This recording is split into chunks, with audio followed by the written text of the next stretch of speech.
Bonjour tout le monde, ici Roch Saint-Jacques, courtier immobilier, Remax Direct, équipe Roch Saint-Jacques. Bonjour et bienvenue à un autre podcast de l'immobilier. Aujourd'hui, on va regarder un peu plus proche l'inspection en bâtiment.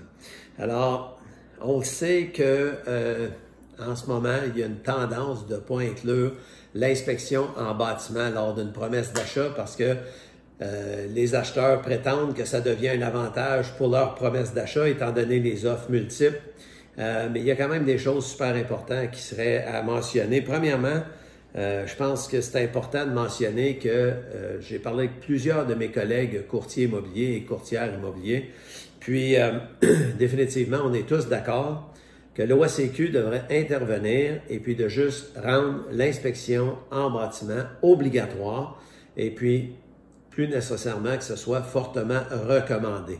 Évidemment, à l'exception de succession, de reprise de finances, ça, on comprend ça, ça fait bien du bon sens.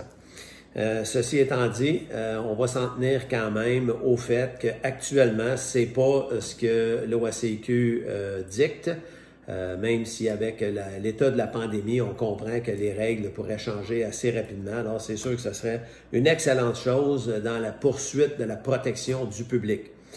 Et puis, c'est important aussi de mentionner que l'inspection en bâtiment, là, ça ne vient pas protéger seulement que l'acheteur.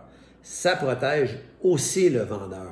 Ça met un clos à les choses que l'acheteur n'est pas au courant au jour 1 par rapport à la propriété, des choses qui sont à vérifier, des choses qui sont à corriger. Bien, après l'inspection, l'acheteur est au fait de tout ce qui peut être à corriger sur la maison. Puis c'est ça l'objectif en réalité. Hein. L'idée, c'est que l'acheteur soit en connaissance de cause, que le vendeur fasse la passation de sa maison, puis qu'il y ait évidemment la paix d'esprit, puis qu'il passe à son prochain projet. Alors, je ne veux pas nécessairement rentrer ici dans les détails de l'inspecteur en bâtiment, de dire, OK, l'assurance responsabilité, une convention de service reconnue, puis toutes ces choses-là. On est au courant, puis ça sera pour un autre podcast. Mais ce qui est important ici, c'est de faire comprendre aux deux parties que l'inspection en bâtiment serait une plus-value pour les deux. Alors, premièrement, du côté de l'acheteur. Bon, l'acheteur, il veut être en connaissance de cause. Pour l'aider, le devoir du courtier, c'est évidemment, de lui remettre une bonne déclaration du vendeur. Alors, si je suis le courtier du vendeur, je vais m'assurer de bien remplir la déclaration du vendeur puis que le vendeur soit au courant de chacune des questions, puis qu'ils comprennent qu'il n'y a pas de questions simples et puis que toutes les réponses sont importantes. Alors, ça, c'est mon devoir de m'assurer que ça se fasse. Je dois aussi remplir la déclaration du vendeur avec le vendeur. Après ça, je la rends disponible, évidemment, pour l'ensemble des courtiers et puis aux acheteurs. L'autre chose qui est importante de savoir aussi, c'est que s'il y a eu des inspections antécédentes, ça veut dire quand l'acheteur, quand le vendeur, aujourd'hui, qui vend sa maison, a acheté la maison 3, 4, 5 ans passés, et puis que lui a fait inspecter, bien c'est important, puis je crois que c'est la clause D12.3 de la déclaration du vendeur, ça doit être écrit oui. Puis à moins de circonstances très particulières, que l'inspection ne soit pas disponible, c'est important de la rendre disponible. Alors, pour la protection du vendeur, qui recevrait une promesse d'achat sans inspection, parce que l'acheteur veut la maison, puis il n'a perdu quelques-unes auparavant, il se sent vraiment pressé par le temps parce qu'il doit déménager au mois de juin, juillet, peu importe, et puis que là, un jour, c'est découvert qu'il y a eu une autre inspection au préalable, puis qu'il y a des choses là-dedans qui n'ont pas été communiquées à l'acheteur, mais le vendeur est au courant parce qu'il l'avait dans une inspection. Ce n'est pas des bonnes nouvelles pour le vendeur, c'est malheureux d'être dans une situation de même pour l'acheteur. Alors, c'est important de divulguer, de la rendre disponible, l'inspection en bâtiment précédente, et puis le courtier, c'est important de divulguer toute l'information qu'il voit dans l'inspection à un acheteur potentiel. Tout ça, c'est toujours dans le but de protéger tout le monde. C'est ça notre rôle. Alors, c'est important qu'on le fasse. C'est important qu'on le fasse de façon vigilante. Et puis, c'est important qu'un acheteur soit vigilant. Alors, je reviens encore à l'acheteur. Alors, quand tu vas aller faire la visite de la maison, monsieur, madame l'acheteur, Je sais que c'est bien important de regarder les armoires, puis les salles de bain, puis les planchers, puis c'est bien important. Mais ce qui est aussi bien important, c'est de regarder la structure de la maison. C'est de se reculer au chemin, regarder la toiture. Elle a-tu l'air fatiguée, la toiture? Si vous n'êtes pas certain, amenez quelqu'un qui a un peu d'habileté en construction avec vous. Il ne pourra pas rentrer dans la maison, mais c'est pas important de voir les armoires de cuisine.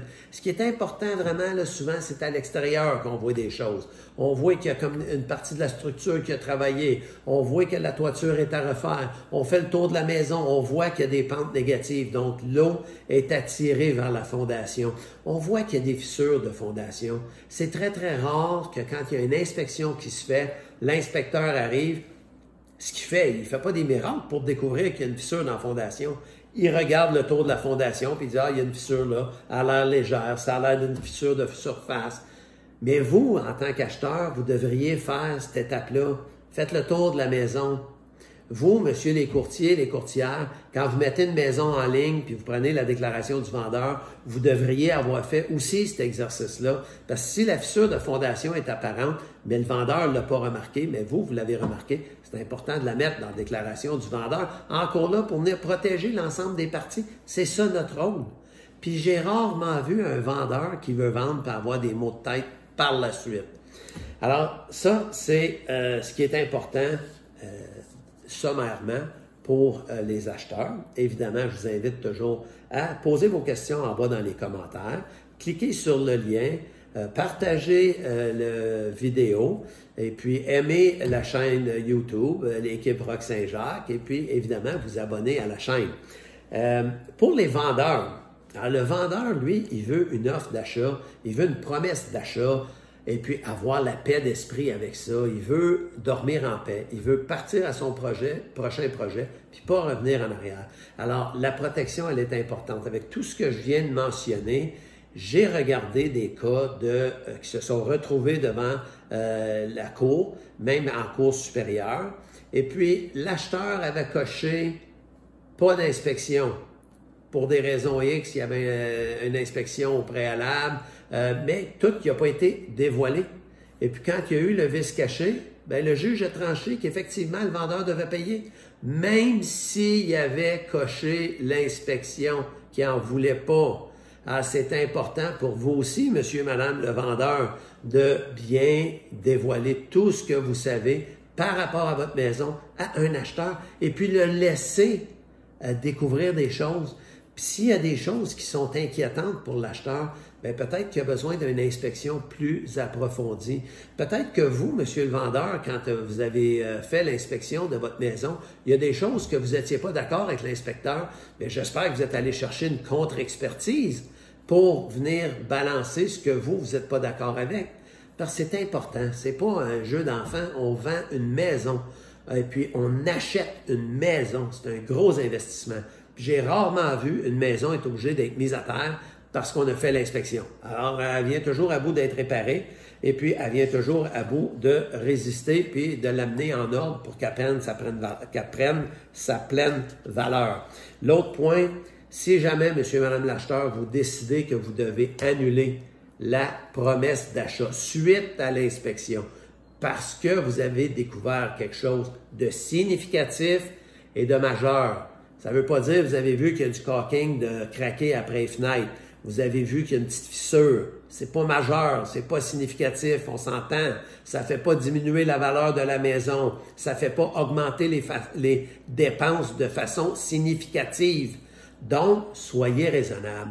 C'est pour ça qu'aujourd'hui, il y a beaucoup de vendeurs, puis il y a même des courtiers qui sont comme « Hey, ça a-tu du bon sens que l'acheteur vienne avec une niaiserie comme ça? C'est 200-300 piastres, puis il nous négocie ça. » C'est pas ça ce que ça veut dire, la clause, quand on parle de significatif et majeur. Ça veut dire que tu vas faire 300 000 pour la maison.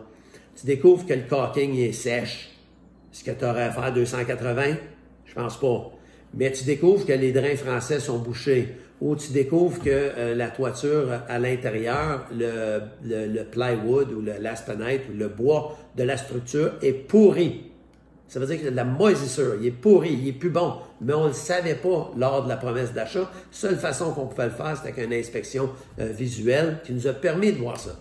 Alors là, ça commence à être significatif, là. Puis le vendeur, il n'a plus le choix de le déclarer après. Alors c'est pour ça que ça finit toujours par être correct. Il faut juste faire les étapes de la bonne façon, puis ça vient protéger tout le monde. Alors, si vous décidez que justement à cause de la structure, vous voulez annuler la promesse d'achat, bien là, il y a des étapes importantes à faire. C'est pour ça qu'il faut que vous soyez conseillé par un courtier immobilier. C'est important. Les délais sont super importants parce que si vous manquez le délai, vous êtes réputé avoir renoncé à la condition d'inspection et d'avoir accepté la maison dans son état. Alors, le délai est important. L'avis écrit au vendeur de la part de l'acheteur. Ce n'est pas le courtier qui avise l'autre courtier. Ils peuvent servir d'intermédiaire pour apporter le message sur un document appelé avis et suivi de réalisation des conditions. Mais ça vous prend une preuve, monsieur et madame l'acheteur, comme quoi que le vendeur l'a reçu avant la fin du délai. Puis là, à ce moment-là, ça va mettre fin à votre promesse d'achat. Alors voilà, c'est ce que je voulais vous dire aujourd'hui. Merci d'avoir pris le temps d'écouter et de partager le vidéo. C'est toujours un plaisir de jaser avec vous. Mettez-moi des questions en bas, je vais y répondre, je vais prendre le temps de vous appeler, je vais prendre le temps de communiquer avec vous. Ça va me faire plaisir d'aller faire une analyse pour votre maison, voir tous les avantages qu'il peut y avoir.